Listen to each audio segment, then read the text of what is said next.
欢迎收听一道微光同志小说，作者书野，故事马上开始。早上，饺子馆里蒸汽氤氲，林阮清在前厅来回穿梭，端盘招呼客人，动作利落又熟练。张大爷，您来了，这边有空位。林阮清故意加重了语气。您最喜欢的靠窗的位置。还是小青会来事儿。张大爷抬起一只手指了指林阮清，脸上带着满足的笑意落座。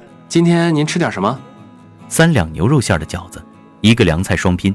张大爷想了想，拼个凉拌黄瓜和夫妻肺片。好嘞，您先坐，马上就来。林阮清迅速写好点菜单子，递到正在给客人结账的林小河面前。林小河接过单子，顺势拍了拍他的肩，眼神朝向店门口，压低声音：店门口那个人是你们领导沈总吧？林阮清一愣，在那儿站了有一会儿了，你快去看看。哦。林阮清转身看过去，果然看见沈之恒站在店外。他2步并1步推开门走了出去。只见沈之恒2只手提着满满的礼盒。你来了，怎么不进来？在这儿站着干什么？看你正忙着。你买这么多东西，给我的？林阮清说着就要接过他手里的礼物。不是给你的，是给林阿姨的。沈之恒把手往回一收，林阮清笑出声，凑近他，露出戏谑表情。你怎么一副丑媳妇要见公婆的架势？他停顿1秒，该不是沈总害羞了吧，所以才在这儿磨叽？被猜中心事的沈之恒故作生气，轻咳一声：你说什么呢？我怎么可能？他表面镇定，心里却七上八下。好啦好啦，不逗你了。林阮清伸手帮沈之恒撑着门。快进来。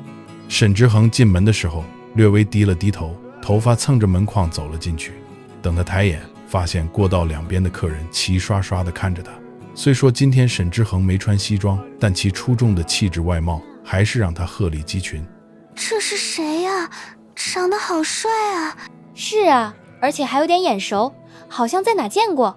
小青，这是谁啊？这小伙子长得真精神。坐在窗边的张大爷问着走在沈之恒后面的林阮清。这是我朋友。林阮清答得简洁。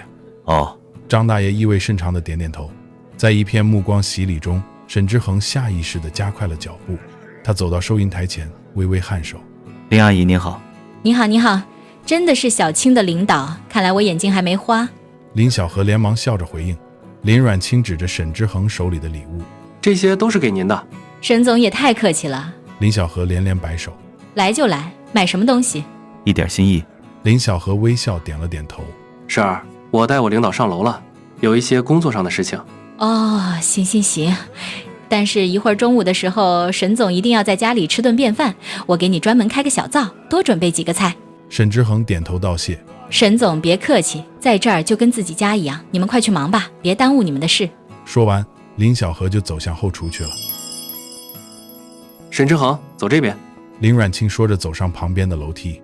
沈之恒跟在林阮清的后面上了楼，木板楼梯吱吱呀呀。走上2楼客厅，沈之恒环顾四周。你手里的东西别拎着了，放桌子上吧。林阮清提醒道。沈之恒放下东西，来到电视机旁边，目光被电视柜上的相框吸引。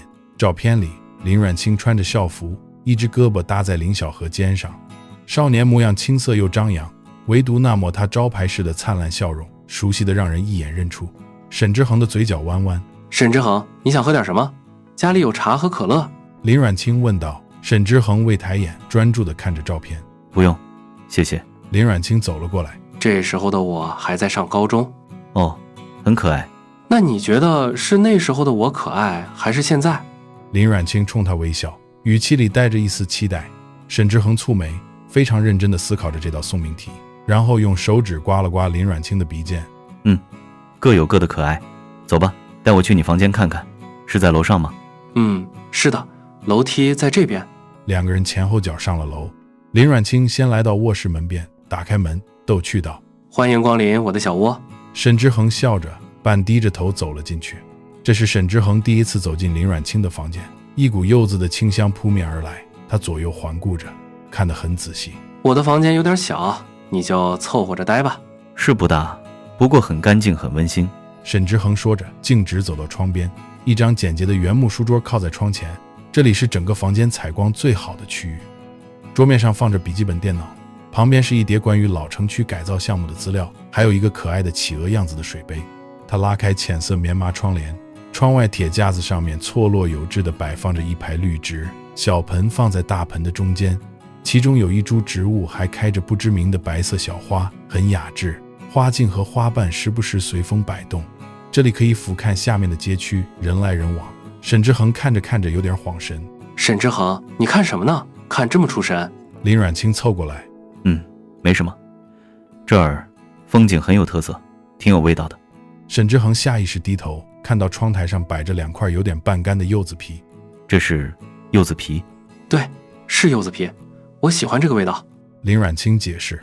吃完了的柚子皮就放这儿晒着，当空气清新剂用了。听我婶儿说，这个晒干了还可以冲水喝。哦，是吗？沈之恒表情看起来半信半疑。随后他来到书柜旁，里面最亮眼的是一个奖牌，上面写着林阮清同学，老城区赛区游泳第1名。你游泳还得过奖？沈之恒笑着问。对啊，小学的时候了。嗨，好汉不提当年勇。沈之恒笑了笑。这屋里只有这1把椅子，你要是想坐就让给你坐。林阮清指了指书桌前那把木椅。沈之恒嘴上应着，身体却径直来到床边坐了下来。他抬手拍了拍旁边的位置，示意林阮清也坐过来。林阮清走了过去。咱们开始工作吧。说着，沈之恒拉着林阮清的手，把人拉到身侧坐下。你干嘛？婶儿就在楼下，被他看到。坐在床上就一定要干什么吗？反而你越提醒我，我就越想做点什么。